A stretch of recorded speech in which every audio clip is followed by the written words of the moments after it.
What is betel? Betel is that thing offered at weddings and other Vietnamese gatherings. It's those red-stained leaves I've seen the older ladies with red-stained teeth chew. My grandma used to chew it, and I remember the bitter, astringent smell it left lingering in her room. To be honest, I've never been tempted to try it. The whole process seems messy, and the idea of my teeth turning that color is enough to scare me off. How to grow betel? Betel, Piper betel, is a tropical vine, so it thrives in warm, humid environments. Here's a general guide on how to grow it, but keep in mind that since you're in Vietnam, betel should grow quite easily. Ideal conditions. Climate. Betel prefers tropical or subtropical climates with high humidity and temperatures between 65 to 85 degrees Fahrenheit, 18 to 30 degrees Celsius. Sunlight. Partial shade is best. Direct sunlight can damage the leaves. Soil. Well-draining, fertile soil that's slightly acidic is ideal. Mix in compost or organic matter for richness. Getting started. Propagation. Betel is usually grown from cuttings. Take a healthy stem cutting with a few leaves and nodes, points where leaves emerge. Remove the bottom leaves. Planting. You have two options. Container. Use a deep pot with drainage holes. Dip the cutting in rooting hormone, optional, and plant it in the prepared soil. Directly in the ground. If your garden conditions are ideal, plant the cutting in a slightly shaded spot. Support. Betel is a vine, so provide a support structure like a trellis, pole, or wall for it to climb. Care. Watering. Keep the soil consistently moist, but not soggy. Water deeply and allow the top layer to slightly dry out between waterings. Fertilizing. Feed with a balanced fertilizer every few months during the growing season. Pruning. Regularly prune your betel plant to manage its growth and encourage bushier foliage. Pests and diseases.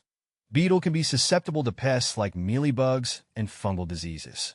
Monitor regularly and treat with appropriate measures if needed. Additional tips for Vietnam. You likely have a great climate for betel growing.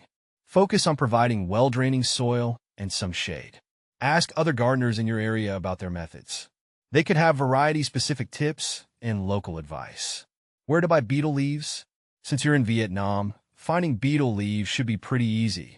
Here are the places you can check. Local markets. Most traditional markets will have vendors specializing in fresh betel leaves, La Trao. These are your best bet for finding quality leaves. Grocery stores and supermarkets. Larger grocery stores and some supermarkets may carry betel leaves in their produce section, especially those catering to Vietnamese customers. Specialty stores. There might be stores specifically focused on ingredients for offerings and ceremonies. They'll definitely have betel leaves. Online. Although less common, you might be able to find online sellers offering fresh betel leaves for delivery. Look for those based in Vietnam. Tips. Ask around. If you're unsure of where to start, ask neighbors, friends, or relatives where they buy their betel leaves. Local knowledge is always helpful. Look for freshness. Choose betel leaves that are bright green, supple, and without blemishes or damage. Is betel leaf good for cough? While betel leaf has a place in traditional medicine across Southeast Asia, it's important to understand the limitations and potential risks when it comes to using it for specific ailments like a cough. Here's what you need to keep in mind. Folk remedy. Betel leaf is often used as a home remedy for coughs and respiratory issues. There are anecdotal reports and traditional practices that support this use. Potential mechanisms. Betel leaf has some anti-inflammatory and expectorant properties, meaning it might help loosen mucus and soothe irritation. These effects could provide some temporary relief from coughs. Lack of scientific evidence. There's limited scientific research to definitively prove that betel leaf works effectively against coughs. More studies are needed to fully understand its potential benefits and risks. Serious conditions.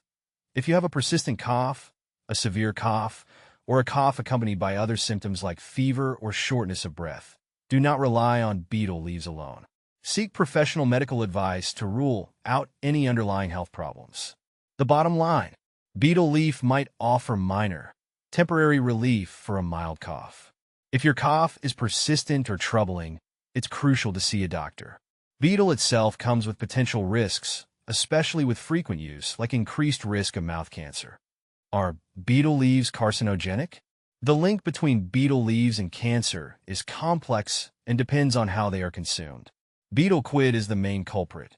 The traditional betel quid, which includes betel leaf, areca nut, slaked lime, and often tobacco, is a known carcinogen. The areca nut is the primary source of the carcinogenic compounds. Long-term, habitual use of betel quid significantly increases the risk of oral cancers. Betel leaf alone. The research is less conclusive on whether betel leaf itself, without the areca nut and other additions, is directly carcinogenic. Some studies hint at a potential link, but more investigation is needed. Potential factors. Several factors could increase the risk associated with betel leaves. Frequency of use. Regular and long-term use likely increases any inherent risks. Additives. The carcinogenic compounds in areca nut or tobacco can increase the overall danger of the betel quid preparation. Pre-existing conditions. Existing oral health issues might compound the risk factors. Bottom line, it's safest to consider betel leaves, especially when used in combination with other traditional ingredients, as potentially harmful due to their link with oral cancer. Infrequent, occasional use might be lower risk, but further research is needed to determine that definitively. Are betel leaves good for health? Unfortunately, there's no simple yes or no answer to whether betel leaves are good for health.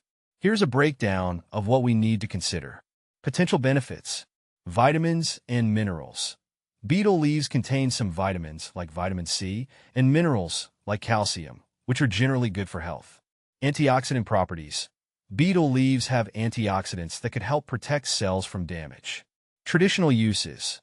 In traditional medicine, betel leaves are used for various purposes like improving digestion, reducing inflammation, freshening breath. Limited research. While there are hints of potential benefits, scientific evidence for most of these claims is limited. More research is needed to confirm the effects of betel leaves on overall health. Significant risks. Betel quid and cancer. The biggest concern is the traditional use of betel leaves in betel quid, which includes areca nut. Betel quid is a known carcinogen, significantly increasing the risk of oral cancers. Other potential harms.